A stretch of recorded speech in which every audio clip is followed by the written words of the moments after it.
Le behaviorisme est un courant né aux États-Unis avec Watson durant la première moitié du XXe siècle. Ce courant s'intéresse aux comportements observables et donc mesurables. Le behaviorisme se caractérise par de nombreux concepts. Nous aborderons 3 d'entre eux dans cette vidéo. Premièrement, Thorndike et l'apprentissage par essai-erreur. Deuxièmement, Pavlov et le conditionnement répondant. Troisièmement, Skinner et le conditionnement opérant. Les travaux de Thorndike ont fortement marqué la première moitié du XXe siècle par le caractère essentiellement expérimental de sa démarche. Les travaux des 3 chercheurs reposent sur l'hypothèse de Darwin. Les phénomènes expliquant le comportement animal peuvent aussi servir à comprendre le comportement humain. Le dispositif de Thorndike est simple. On enferme un chat affamé dans une cage comportant une porte munie d'un loquet. Un peu de nourriture est placé à l'extérieur. Placé dans cette situation, l'animal manifeste des comportements divers dits exploratoires. Si l'animal manœuvre efficacement le loquet, la porte s'ouvre et il peut atteindre la nourriture. Lorsqu'on recommence l'expérience, on s'aperçoit que le temps mis par l'animal pour sortir de la cage décroît progressivement. Au bout d'un certain nombre d'essais, l'animal parvient à ouvrir le loquet dès qu'il est placé dans la cage. L'apprentissage est alors considéré comme réalisé. Thorndike a dégagé 2 lois de l'apprentissage complémentaires, la loi de l'exercice et la loi de l'effet. Le renforcement des connexions entre une situation et la réponse conduit à l'augmentation de la fréquence d'apparition de la réponse correcte.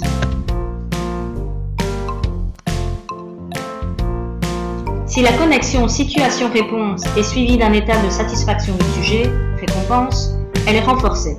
Si elle est suivie d'un état non satisfaisant, punition, elle est affaiblie. Pavlov fonde son approche sur le modèle associationniste et sur l'étude des réflexes. La présentation de nourriture à un chien entraîne un réflexe de salivation. Il associe le bruit de la cloche et la nourriture, répète un certain nombre de fois cette association et constate ensuite que l'animal salive au bruit de la cloche. La présentation d'un stimulus neutre n'entraîne aucune réponse salivaire chez le chien. La présentation d'un stimulus inconditionnel entraîne une réponse inconditionnelle. La présentation simultanée de 2 stimuli entraîne une réponse inconditionnelle. La présentation d'un stimulus conditionnel entraîne une réponse conditionnelle. La présentation pendant une longue période du stimulus conditionnel seul entraîne la disparition de la réponse. Il est possible d'établir des conditionnements en chaîne en associant à un premier stimulus, un second puis un troisième. Le conditionnement répondant est également utilisé pour traiter les phobies. Dans ce travail, l'auteur envisage l'application à l'apprentissage humain d'une méthodologie appelée conditionnement opérant, mise au point au cours de nombreuses expériences réalisées sur l'animal.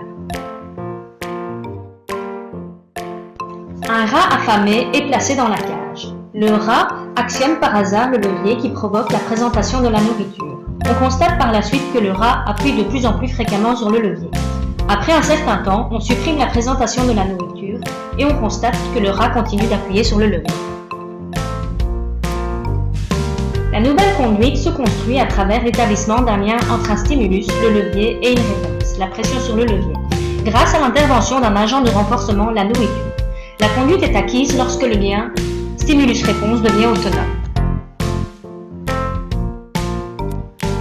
Skinner propose de manipuler directement 4 agents de renforcement. Le renforcement positif se caractérise par l'ajout d'un stimulus pour augmenter la réapparition d'un comportement. Donner un cadeau à un enfant à chaque fois qu'il a de bonnes notes. Le renforcement négatif se caractérise par la suppression d'un stimulus pour augmenter la réapparition d'un comportement. Retirer la corvée des poubelles à un enfant à chaque fois qu'il a de bonnes notes. La punition positive se caractérise par l'ajout d'un stimulus pour diminuer la réapparition d'un comportement. Donner des devoirs à chaque fois qu'un enfant a de mauvaises notes. La punition négative se caractérise par la suppression d'un stimulus pour diminuer la réapparition d'un comportement. Retirer le GSM à un enfant à chaque fois qu'il a de mauvaises notes. Created using Powtoon.